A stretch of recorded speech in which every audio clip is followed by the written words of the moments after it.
Hello, welcome to those who are joining. We are gonna give it a minute or two to make sure everyone can get on, and then we'll go ahead and get started with the webinar.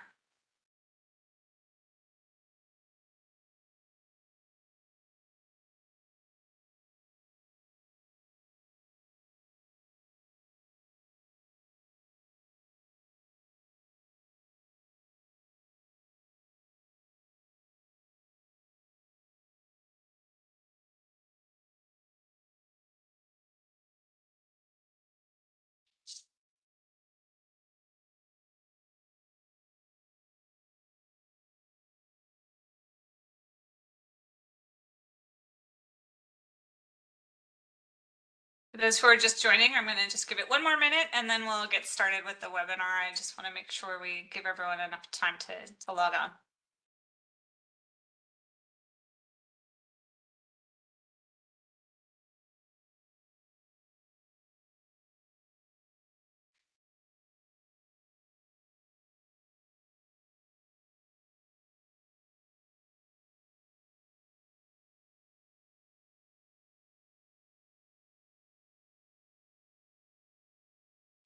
Okay, I'm going to go ahead and get started with a couple of housekeeping items and then we'll launch in. So welcome to those who have joined. We're so happy to have you with us for the next 45 minutes or so. Couple of housekeeping items, as I mentioned, just letting you know that to minimize background noise, we have muted all attendees for the duration of the webinar. But if you have any technical issues, please enter them into the chat and somebody will assist you. We'll have about 15 minutes for questions at the end of the webinar, and we'll take those via chat. So feel free to enter questions as they occur to you. If your questions are directed to a specific speaker, you can indicate that in the chat and we'll make sure we get it to the right person. Live captioning is available for this event. To view or hide the captions, just click the little closed caption button at the lower left-hand side of your screen. And just to make sure everyone's aware, we are recording the webinar and we'll share it and make it available afterwards. So my name is Kelly Saldana. I'm the Vice President of the Resilient Health Systems portfolio at Abt Associates. It's my pleasure to moderate today's webinar. I am joined by two excellent and esteemed speakers. First, Wendy Young, the president of KIND, or Kids in Need of Defense, and a longtime leader in immigration policy. She previously served as the chief counsel on immigration policy in the Senate Judiciary Committee on Immigration, Border Security, and Refugees, as well as holding prior immigration policy positions with organizations such as the United Nations High Commissioner for Refugees, the Women's Refugee Commission, the United States Conference of Catholic Bishops, and the National Council of La Raza. She has also written numerous articles, reports, and cutting-edge op-eds on the plight of unaccompanied children and has received a number of awards and honors for her work on immigration rights. We're also joined by Ambassador Luis C. de Vaca, who's a professor of practice at the University of Michigan Law School. During the Obama administration, he led the U.S. government activities in the global fight against contemporary forms of slavery as ambassador at large to monitor and combat trafficking in persons. He has investigated and prosecuted complex criminal cases, negotiated labor and human rights advances, and managed multi-million-dollar grant portfolios. He previously served as a federal prosecutor in the U.S. Civil Rights Division and as director of the Office of Sex Offender Sentencing, Monitoring, Registering, Tracking, and Apprehending, SMART. He also served as a House Judiciary Committee staff member and as an Open Society Human Rights Fellow and as a member of the Council on Foreign Relations. So that's us. We want to take a minute to get to know better who's on the call. So there will be a poll that should pop up on the right-hand side of your screen. It's just asking you what type of organization you work with, whether public, private, nonprofit, NGO, or other. So please go ahead and answer the poll, and I'll give us a brief introduction to the webinar, and then we'll check in on the poll results. So the purpose of today's webinar is to discuss the ongoing need for legal services for unaccompanied minors, as well as opportunities to expand on and scale up the successful approaches pioneered by KIND. The need for KIND services has never been more acute. 15 years ago, when KIND opened its doors, between 6,000 and 8,000 unaccompanied children entered the United States without a parent or legal guardian each year. Today, that number is nearly 130,000. These unaccompanied children are fleeing to the United States to seek safety and escape dangers posed by war, gang violence, political upheaval, human trafficking, natural disasters, and other threats. Far too many kids are forced to navigate our nation's complex immigration system alone. Without an attorney by their side and access to social service safety nets, these vulnerable children are more susceptible to risks such as exploitation and far less likely to have the opportunity to fairly make their case for protection. More than 30,000 children from 80 countries have been referred to KIND since 2008, and its services have reached more than 60,000 kids around the world. It does this work in partnership with more than 800 law firms, corporations, law schools, and bar associations, and KIND has trained more than 45,000 attorneys. And this model works. Immigration judges are 100 times more likely to grant relief to unaccompanied children with legal representation than to those without it. KIND wins 95% of the cases where they've represented children for the duration of their proceedings. To help address the need to find innovative ways to expand legal services for even more unaccompanied children, KIND and Abt Associates are working together to expand the organization's network of pro bono attorneys who not only help protect the rights of children in immigration court, but also serve as one of the first lines of defense in the effort to ensure unaccompanied children are protected from other threats such as child labor or exploitation. Today's discussion will unpack this work, examine KIND's commitment to partnering with outside experts to drive change, and preview what lies ahead for KIND, its partners, and the children it serves. So before I launch into my questions for the panelists, let's check in with the poll and see who we have with us today. So, wow, almost half and half, nonprofit NGOs and the private sector. Interestingly, there's nobody has demonstrated the public sector or other, but I think that's okay. We can well represent that perspective with our speakers. So let's get started. Wendy, first question to you.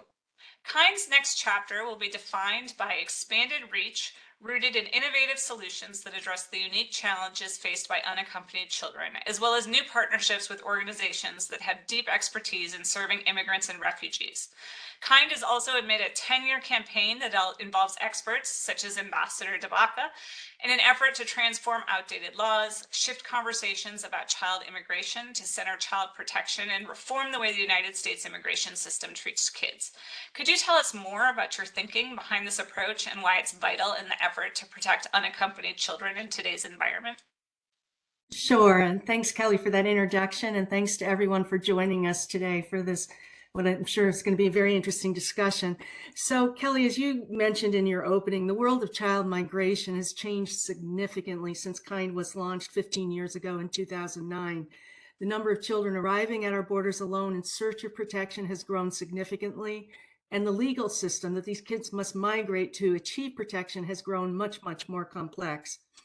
Unaccompanied children, as you noted, are fleeing violence and persecution in their home countries that really no child should ever have to face in their young life.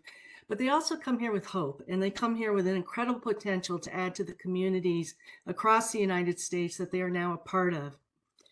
KIND's model for legal services has proven highly effective over the years. We have literally built a movement of thousands of pro bono or volunteer lawyers across the country, supported by our staff who are expert in children's immigration law, to move children toward a successful conclusion in their immigration cases. As you noted, we win 95% of our cases, which is virtually unheard of in the immigration system. We do this through very close training and mentorship of our volunteer lawyers whose daily legal practices are typically in any area of law except immigration. We work with corporate lawyers, we work with divorce lawyers, we work with real estate lawyers. They really are not immigration lawyers. But through the kind of training that we're able to provide through our staff, these attorneys are highly successful in their representation of kids in immigration court. So we've now reached a moment where we really believe it's time to deploy our model even further, to expand our reach and strive to ensure that no child ever appears in immigration court without a lawyer by her side. I've witnessed what those courtrooms look like when a child doesn't have a lawyer. I've seen toddlers as young as 5 years old appear before a robed immigration judge sitting behind the bench in a formal courtroom setting with a trained, experienced immigration lawyer from the Department of Homeland Security, typically arguing for that child's removal from the United States. And the stakes are incredibly high. These can be life-saving proceedings for these children. And yet that 5-year-old without a lawyer is asked to prove, for example, that they have a well-founded fear of persecution in their home country. Otherwise, they could be returned to that very same danger. With a lawyer, again, by their side, we win 95% of these cases. So what are we planning for the future? To overcome this otherwise travesty of justice, we hope to collaborate with a vast network of new partners that will bring national reach, literally across the United States, and experience and expertise working with newcomer and populations and children.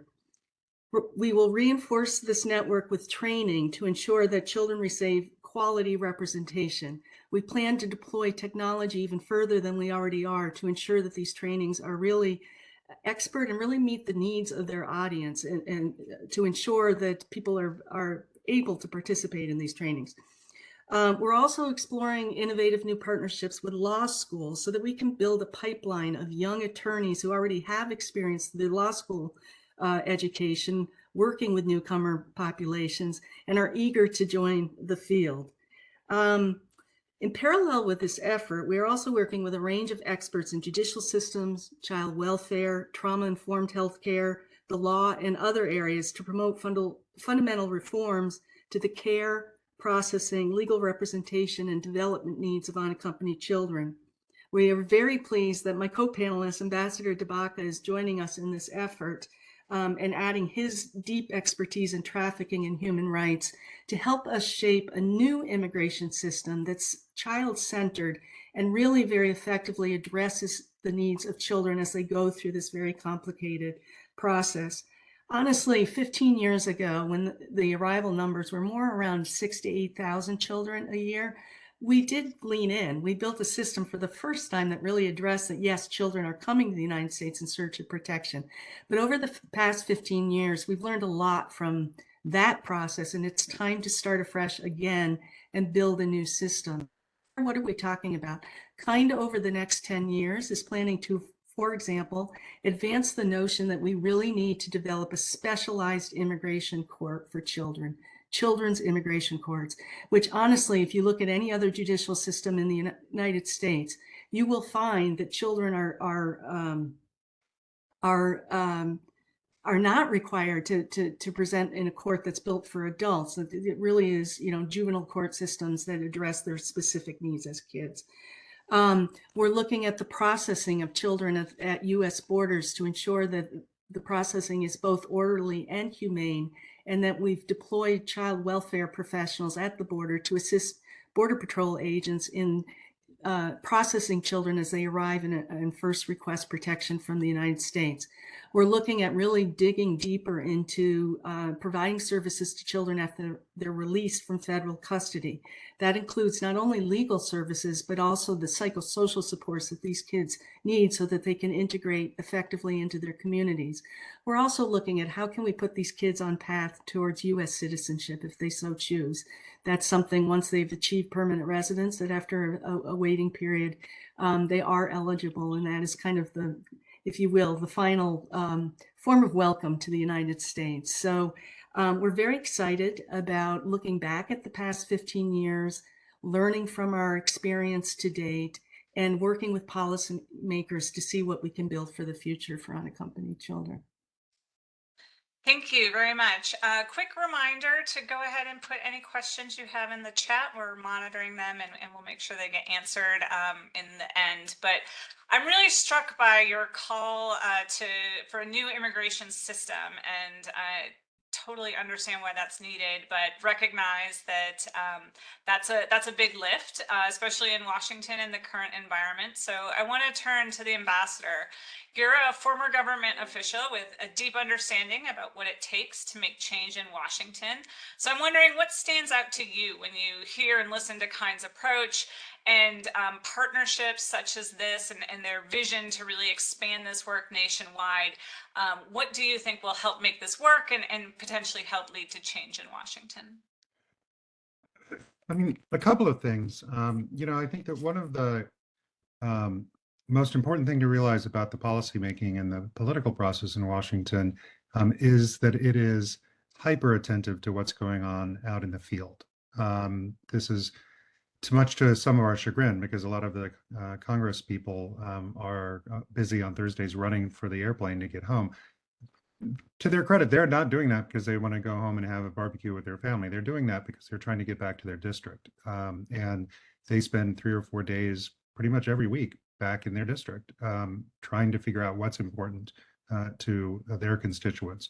Some of that's simply because cynically, those people are voters, but a lot of it is that that's what their job is. They're elected to represent the people in their district. And so I think one of the things that we see is that the most effective big change in Washington is something that is not simply staff members in the congressional, whether it's the Judiciary Committee on the House or Senate, which both Wendy and I served in as staff, whether it's the executive branch or the advocacy community that we've both been in.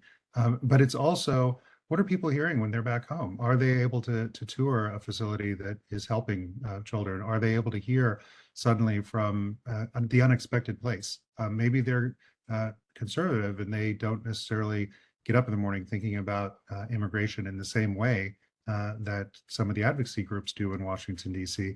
But when they go visit that local church, when they go visit a local ER or the local nurses association or something like that, and suddenly they hear about not just this is a problem that needs to be dealt with, but this is an opportunity for our community. And these are members of our community that we're coming together around to support and to integrate. When people hear that back in their district, they come back to Washington in a very different posture. And I think that's one of the things that KIND and other groups that have been, kind of seen as based in DC and doing that kind of high level advocacy have kind of relied upon the process back in the field happening, but haven't been out there helping to organize it, having been out there able to support it.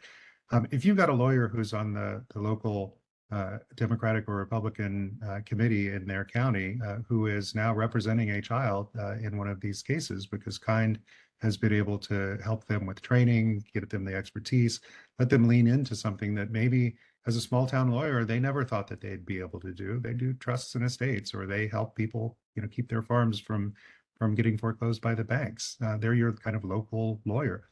Well, they're also your local leader. And I think that's one of the things that this approach is very much doing, is saying, let's not be 100% focused on Washington. Let's not be 100% focused on the individual cases, because those are great, but they're cleanup. Every time you are in court, whether it's a criminal case, whether it's an immigration case, you're trying to scramble to fix a problem as opposed to solving the problem at scale and having an actual systemic response. I do think it's worth noting that there's something for everybody here. We've seen this on the political process, whether it's Republicans, whether it's Democrats, independents. There's folks on both sides of the aisle that care about so much. You think about just women and girls issues, which is something that's always had some very interesting political bedfellows. Well, there's 120 million women and girls around the world who are migrants, and they have very unique needs, not just health and housing, but access to justice, basic rights. Family law is not necessarily aligned with immigration law in most places. And for a woman or a girl who has a child or might have a child, that is a very important thing that policymakers have just forgotten.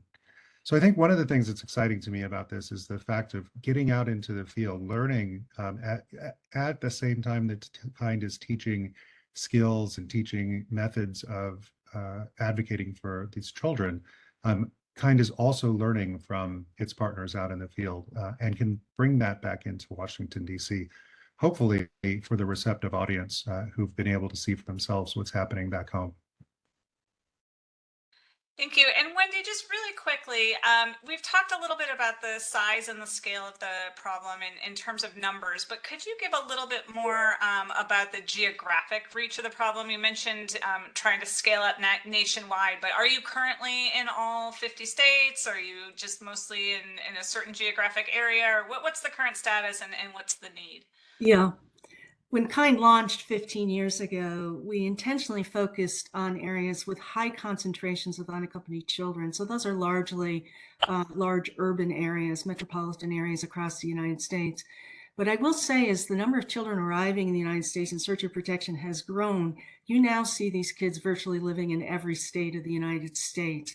I should note we do this work in coordination with a network of existing NGOs who also have experience working with unaccompanied children.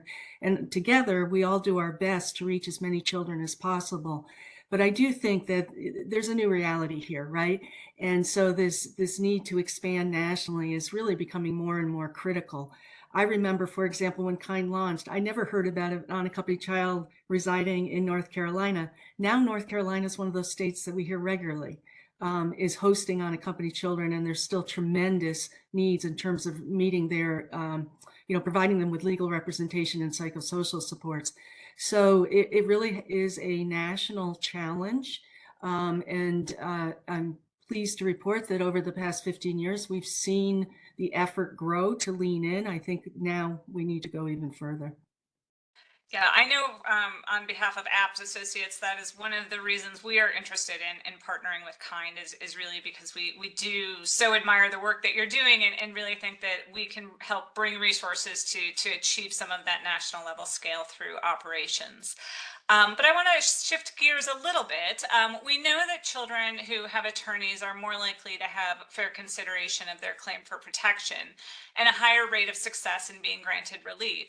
But access to pro bono attorneys has other benefits. Recent coverage of issues such as child labor exploitation lay bare the risks faced by unaccompanied children who do not have someone looking out for them.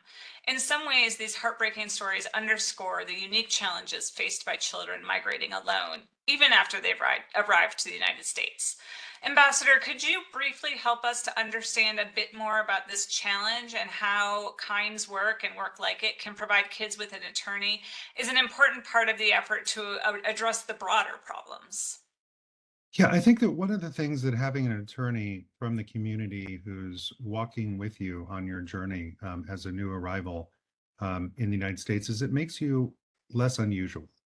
Um, I'm a bad law professor, and then I'm not going to, put all of that into, it gives you a higher chance of winning, or you're going to be able to argue the law and facts better, or this or that. All of that is true. I want to go up kind of one level here because I think it's what we're seeing is that the ability of KIND to, for lack of a better word, project that kind of immigration law power and project that kind of representation out into the field is going to have not only instrumental effect in the courtroom or the instrumental effect in the cases, but I think that it's going to end up changing our cultural response to those children.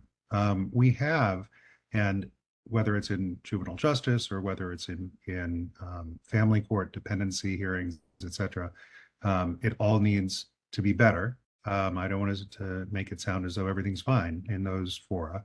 But we have a baseline in those fora of everything is supposed to flow from the best interests of the child. And we're looking at that as what controls. And if this child is simply a small immigrant or a small worker in the eyes of the law or in the eyes of a state government or something like that, then they are being shunted off to the side, unlike every other child in America.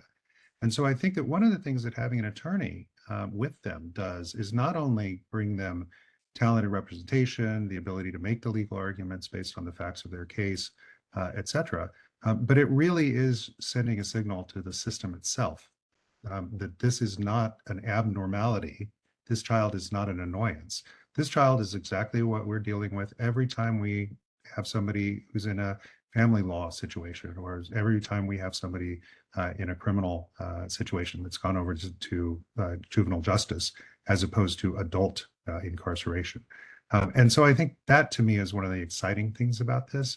And starting with the law schools, I think is key. At Michigan Law School, a lot of our students are going to big law jobs for a number of different reasons. I think that in the T14, you see that more often than not.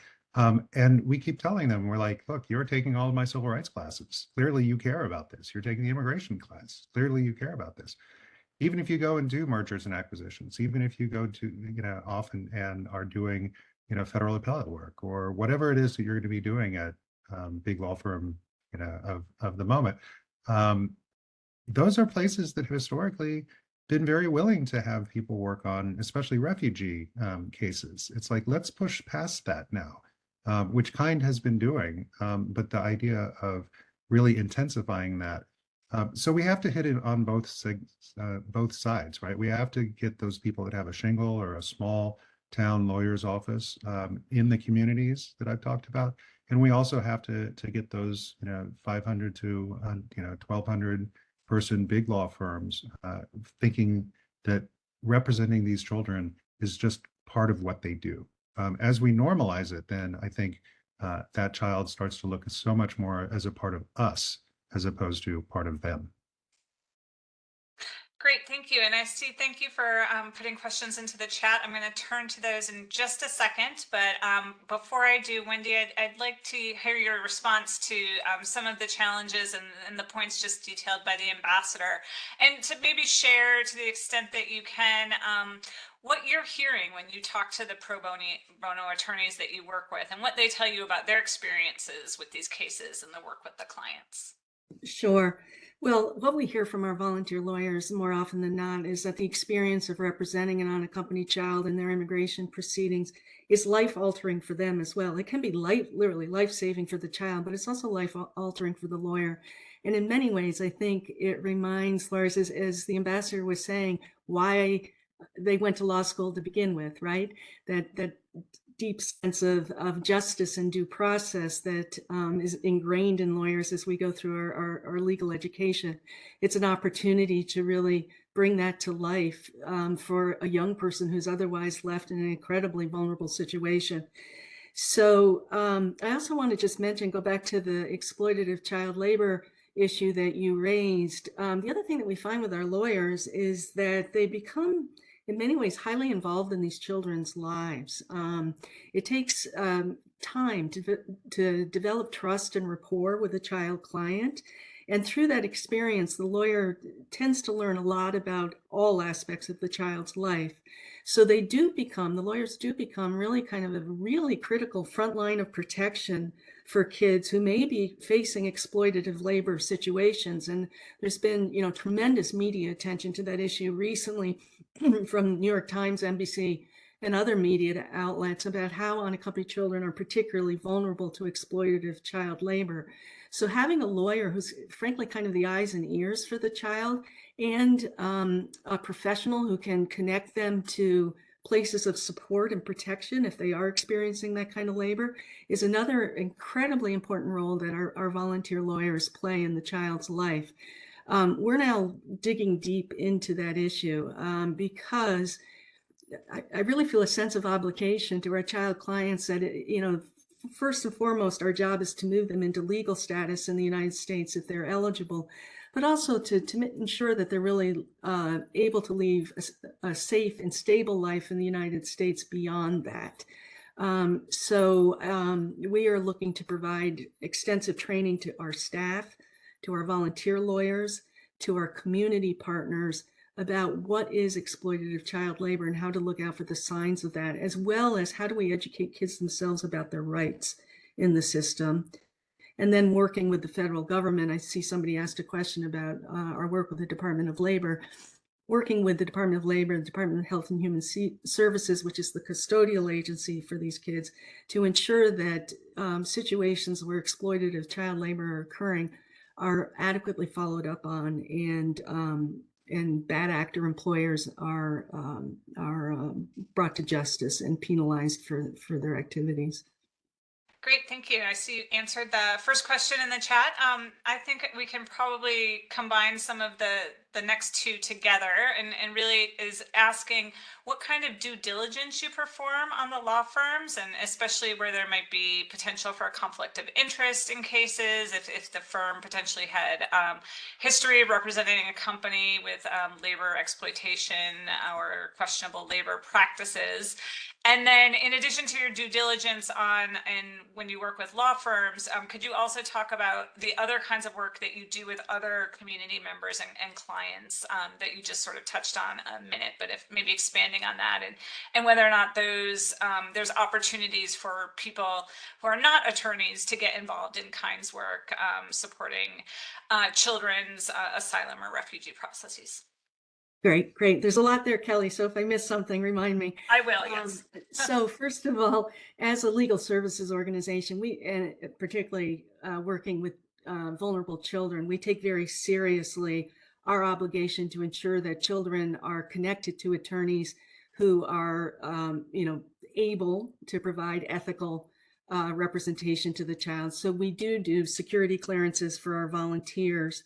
Also, as lawyers, most of our volunteer lawyers both go through a security clearance for their bar membership, as well as our law firms typically engage in that. So we take our obligation to protect children and protect them from further danger very, very seriously. It's kind of part of our DNA. So in terms of other opportunities to volunteer with us, there is a huge list of ways in which you can engage with us besides providing actual legal representation to those of you who do not have a law degree. We work with these kids at the community level quite a bit. So just to provide one example, among the many challenges that they're facing, they are hopefully enrolling in a school. So helping those kids prepare for the school year, doing backpack, school supply activities is incredibly helpful. We do art therapy with our kids to help them process kind of what's happening in their lives. We do fundraisers that volunteers can help with. So there's a whole range of ways in which people can engage with us besides providing legal representation to the kids.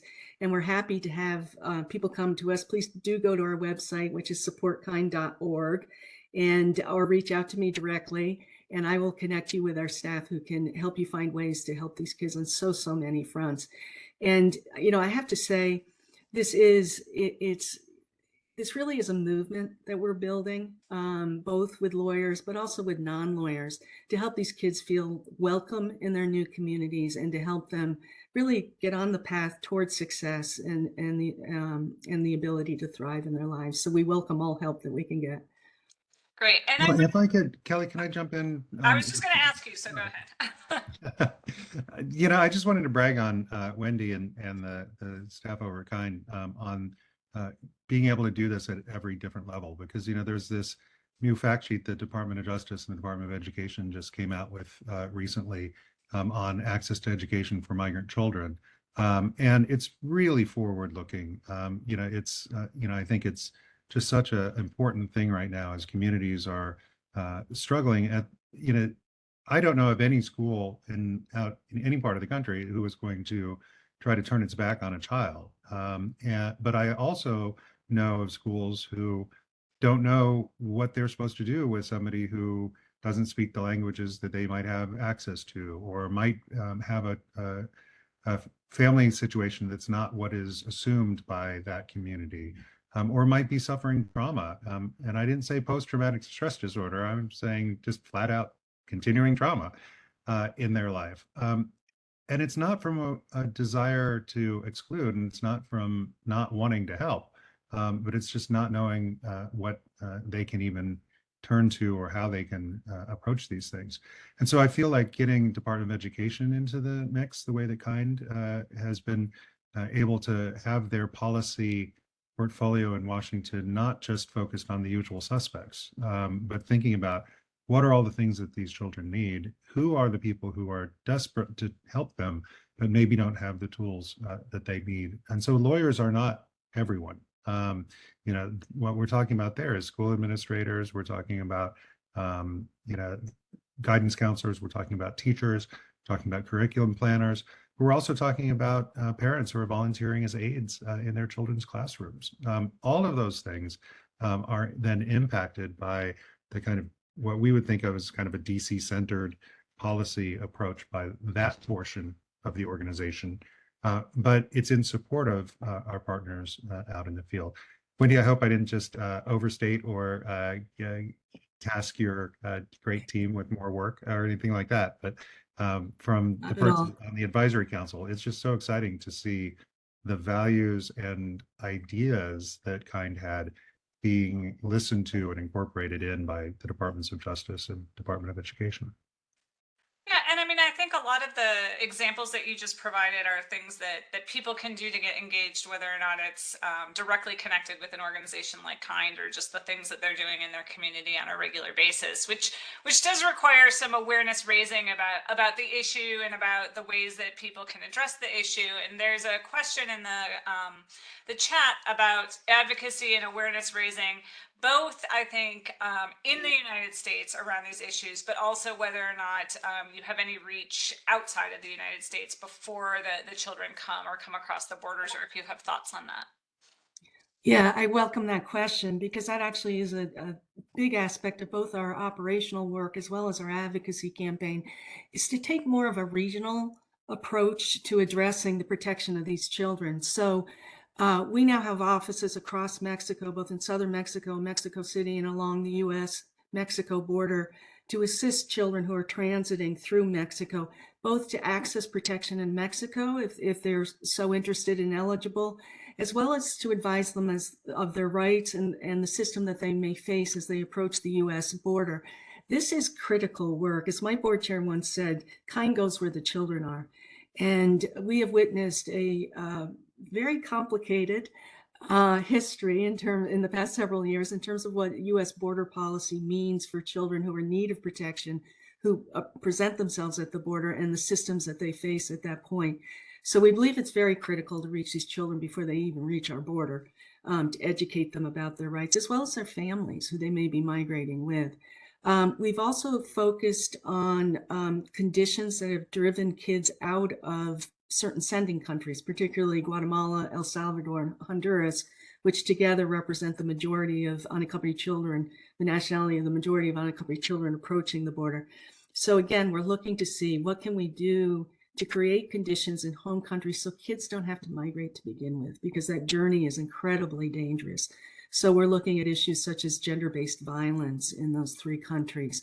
We're also assisting kids who either decide to return home voluntarily from the United States or are deported to reintegrate into their communities and really have a fair chance at remaining in their home communities with their families as best as possible. I'll also just mention we've actually expanded our work into Europe, and we're addressing both the ongoing Mediterranean crisis and children who've fled Syria, Afghanistan, and other places in search of protection in Europe, as well as the more recent significant outflow of unaccompanied kids because of the war in Ukraine. So we believe that to really focus on child protection in the United States means we need to focus on the entire region and the sending countries as well, to fully reach true solutions to child migration and also to truly understand what's forcing them to leave their home countries to begin with. Yeah, no, I think that's really important, and I'm so glad to hear that you're doing work on both sides of the border. I think as someone who comes from the international development side of Abt Associates work, we really look for opportunities where we can marry work across the two parts of the company. And so, it's another reason why this is an exciting partnership for us and an opportunity to really think through how we can bring both sides of our company together to solve these kinds of issues. Ambassador, I don't know if you had any final comments on that point as well. Well, first of all, just as to Abt, as somebody who both at the Justice Department with domestic issues, whether it was research in human trafficking or child sexual assault or things like that, and then when I was at the State Department with our international grants portfolio, I got to work with both parts of the Abt family. And so, and I'm not saying this in any kind of critical way, thinking backwards, but it's one of the reasons why I'm so happy to see, what you're doing, what other friends from government like Nicole Golden and others are bringing in as far as thinking about kind of the holistic development approach. We've too often in the United States thought of development as something that happens over there, and then domestic issues. It's like the difference between human rights and civil rights, as opposed to the notion that everybody has rights and they're going to go with them wherever they are. I think one of the things that the approach that Wendy described as far as kind of understanding and seeing the children, whether you want to call it a client base or whether it's a service community or just saying, this is children and we need to recognize them. is that Kind sees them as kids in need of defense. It does not see them as kids who have to be then acted upon by adults. And I think that's really important because even if it is a 3-year-old, that 3-year-old has desires, that 3-year-old has opinions, that 3-year-old has ideas about its own place in the world that needs to be respected. And I think that's one of the things that I've always been struck by Kind is that it does not necessarily come in kind of within, happens in the development world, it happens in the child protection world in the US, coming in saying, we know what's best for you, and now we're going to just execute it. And then you should, thank us, person from the global South, for having done that to you, or for you, I should say. That I think is not the model that we're talking about here. We're talking about folks who are walking with these children and with their families and the other people who care about them to get them to that place. And that necessarily means not just dealing with them when they're in Wichita or when they're in Chicago, but figuring out what those communities are. And then helping people who want to help them get over their own impediments to helping. People right now who are like, well, I speak Spanish. I don't speak Nan or Cancobal or Quiche or any of these other Guatemalan things that, people are showing up with. It's like, well, you speak a little bit of Spanish and that child probably speaks a little bit of Spanish, and wait around for 6 months and that child's going to talk to you in English. If you're there, and maybe in 4 months, if you're in there talking to them, right? So that idea of like, how do we get it to the point where the child can start to articulate their own needs? If they are semi-self-emancipated by having come up on their own and wanting to contribute to their family by sending money home and all that stuff, the older children, they have already shown that they have the ability to think for themselves. And so defending them as opposed to making decisions for them, like any good lawyer, you're listening to your client, you're figuring out what they need, but you're also figuring out what they want and whether or not and to what extent they can contribute to their own defense. And so to me, that's what's exciting about this approach, is that it respects the communities that these children are from. It respects these children as actors, not simply as acted upon. Great. Well, I see we are almost out of time. 45 minutes has flown by. This has been a really rich discussion. I'm going to ask one final question of each of you. I'm going to start with you, Ambassador, and I will note, Wendy, there's a question in the chat, one final one that I think you could probably just answer in the chat while the Ambassador gives us his final thoughts. Really, as a member of Kind's Leadership Council and a longtime supporter of the organization's work, would just like to hear your final thoughts on what you're hoping the organization can accomplish in its next 15 years as it works in partnerships with experts like you, with Abt Associates, to try and really grow this network and expand it nationwide. Well, I very much see a world in which there are specialized children's immigration courts, and that the gold standard for practicing in them is that people are at Kind or have been trained by Kind. I also very much want to see, and I think do see it with some students, but I think that we need to see it across all of the law schools, the same type of excitement that we see for the Innocence Project and the EJI as far as the anti-racism and confronting anti-Blackness and other things that we've seen in the civil rights movement. What I want to hear is, even from my students who are going to work in big law, having them say, I'm going to this firm because I know they have a relationship with Kind, and I'll still be able to do immigration law, even if I'm not going to be going into a full-time service provision or opening my own shop. I know there's a way for me to serve this community because of Kind. Great, thank you. And Wendy, similarly, as you look ahead, what are the things that bring you the most excitement? What are the possibilities that you see for Kind and its work to provide a growing number of unaccompanied children access to a safe and bright future? What excites me is seeing the private sector come to the table, joining with nonprofits, Kind being one of the leaders in that community, as well as working with government officials to really dig deep and problem solve this incredible challenge in terms of due process and justice in our country. And seeing our just the growth in the number of volunteers that we've been able to achieve over time is so heartening to me. And as I have individual conversations with volunteer lawyers, as well as volunteers who are helping us in all the other aspects of our work, what I see over and over again is people are energized by this, that when they meet unaccompanied children, they understand that they can be part of that problem solving. So as I look to the future, I see nothing but potential in terms of further growth. And I also see tremendous potential in the children on whose behalf we are working.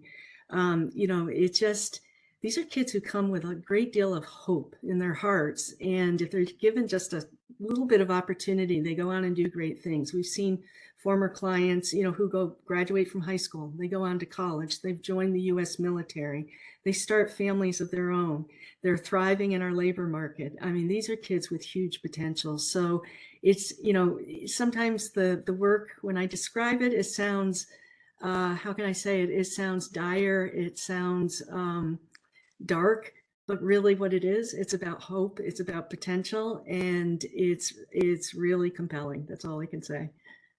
Thank you so much. I feel like we could keep talking for another hour because this is so interesting and fascinating, but I just want to thank you both for sharing your thoughts and ideas. A big thank you to all the participants. As a reminder, this has been recorded. It will be sent out to everyone who registered for the webinar. We will also post it on Abt's event page. And if you were interested in finding out more about KIND's work or learning more how you can join the organization's pro bono network or get involved in other ways, you can visit their website, which is www.supportkind.org. Thank you very much, everyone.